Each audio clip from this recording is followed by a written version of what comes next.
अस्सलाम वालेकुम। अबरार रशीद आपकी खिदमत में एक मरतबा फिर हाजिर है और मेरी आपसे दरख्वास्त है कि अगर अभी तक आपने मेरे इस चैनल को सब्सक्राइब नहीं किया, पहली मरतबा मेरी वीडियो देख रहे हैं तो इसको सब्सक्राइब कर लें, जो बेल आइकन है उसको ज़रूर प्रेस करें। आपका बहुत बहुत शुक्रिया।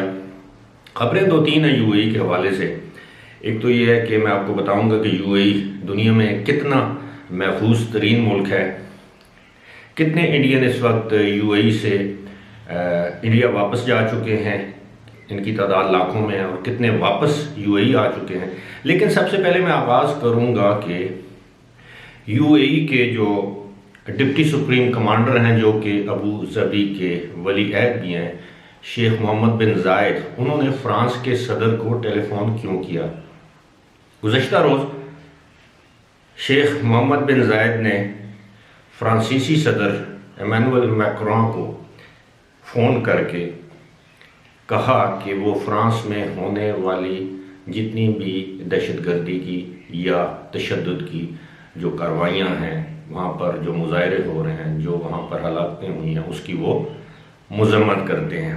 आम ख्याल ये था कि शायद यूएई के रहनुमा शेख मोहम्मद बिन जायद, जिनका काफ़ी क्लाउट है यूरोपियन ममालिक में और ख़ास तौर पर फ्रांस में, वो फ्रांसीसी सदर को फ़ोन करके रसूल पाक की शान में गुस्ताखाना खाकों की इशाअत और उसके बाद फ्रांसीसी सदर की जानब से इन खाकों की हमायत की मज़म्मत करेंगे। लेकिन बदकिस्मती से ऐसा नहीं हुआ। जहाँ तक अखबारी ख़बर का ताल्लुक है, मीडिया में जो ख़बरें आई, अगर उन पर यकीन किया जाए तो उन्होंने सिर्फ उन पुरतशद्दद कार्रवाइयों की मज़म्मत की जो इन खाकों के नतीजे में होने वाले मुजाहरों और उसके बाद हुई। अब तवक्को तो ये की जा रही थी कि एक इस्लामी मुल्क के एक रहनुमा अगर फ्रांसीसी सदर को फ़ोन करेंगे तो वो रसूल पाक की शान में गुस्ताखी पर भी और उसके बाद इसकी हमायत में बयान देने पर फ्रांसीसी सदर की मज़म्मत करेंगे, उनसे एहतजाज करेंगे। लेकिन ऐसा नहीं हुआ। उन्होंने एक लिहाज से फ्रांसीसी सदर को इजहार यकजहती का फ़ोन किया। उसकी मैं आपको थोड़ी सी वजह बता देता हूँ कि आपको पता है कि एक बहुत बड़ा स्टोर है, कारफोर जिसे कहते हैं, कुछ लोग उसे केयरफोर भी कहते हैं। ये बुनियादी तौर पर अब फ्रेंच कंपनी है, यानी इसको फ्रांसीसी ओन करते हैं। और यूएई में जो इसके ओनर्स हैं वो हैं माजिद अल फुतैम, जो कि बहुत बड़ी एक कंपनी है, कॉरपोरेशन है, एक बहुत बड़ा कारोबारी ग्रुप है जिसके बहुत सारे होटल्स चेन्स भी हैं और दीगर कंपनियां भी हैं, दीगर कारोबारी इदारे भी हैं। लेकिन कारफोर भी ये माजिद अल फुतैम ही ओन करती है। बहरहाल ये उनका दाखिली मामला है, लेकिन उम्मत मुस्लिमा को इस वक्त मुतहद होने की ज़रूरत है, क्योंकि फ्रांस के सदर जो है वो घुटने टेक चुके हैं। वो कह रहे हैं कि मेहरबानी करके उनकी चीज़ों का बायकॉट ना किया जाए, लेकिन बायकॉट पूरी उम्मत मुस्लिमा में जारी है, यूएई में हो या ना हो, इससे कोई फ़र्क नहीं पड़ेगा।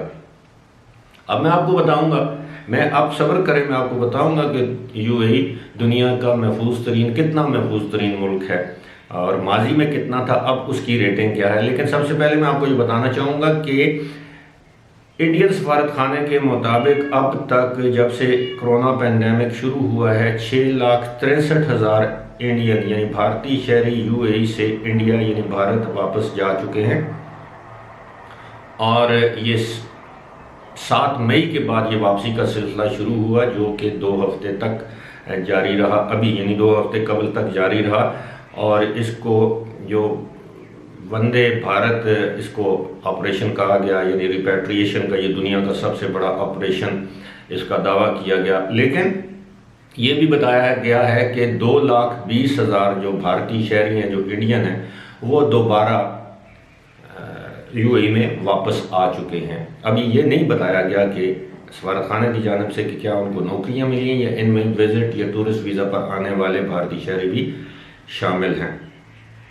अब मैं आपको बताऊंगा जिस खबर का शायद आपको इंतज़ार होगा कि यूएई इस वक्त दुनिया के कितना महफूज तरीन मुल्क है। तो इस मरतबा इस साल 144 मुल्कों के सर्वे में बमुश्किल, मैं कह रहा हूँ बमुश्किल, यूएई दुनिया का 10वां मुल्क जो है वो महफूज तरीन मुल्क करार पाया है।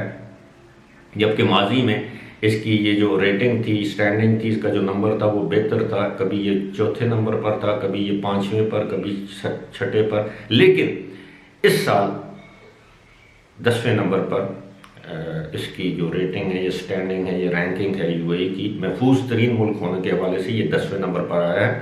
اور آپ سوچ رہے ہوں گے کہ پہلے نمبر پر کون سا ملک ہے، تو پہلے نمبر پر سنگاپور ہے جو دنیا کا سب سے محفوظ ترین ملک ہے۔ اب آپ یہ بھی سوچ رہے ہوں گے کہ اس محفوظ اور غیر محفوظ بنانے کا جو پیمانہ ہے وہ کیا ہے؟ وہ ہے امن و امان کی صورتحال، جرائم کی صورتحال، عوام کی جان و مال کے تحفظ کی صورتحال۔ اور اس لحاظ سے اب آپ یہ بھی جاننا چاہیں گے کہ دنیا کا سب سے غیر محفوظ ترین ملک کون سا ہے، تو اس ریٹنگ، عالمی ریٹنگ کے مطابق اس وقت افغانستان دنیا کا سب سے غیر محفوظ ملک ہے۔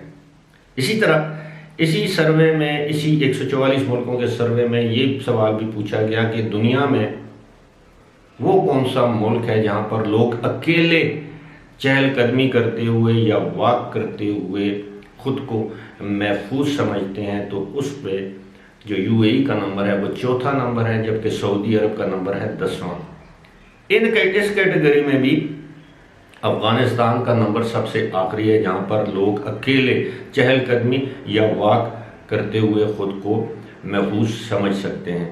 یہ تو صورتحال تھی کہ اب اکنامیکلی میں آپ کو یہ بتا دیتا ہوں کہ اگر میں ہمیشہ اپنی ویڈیو میں آپ کو یہ باور کروانے کی کوشش کرتا ہوں کہ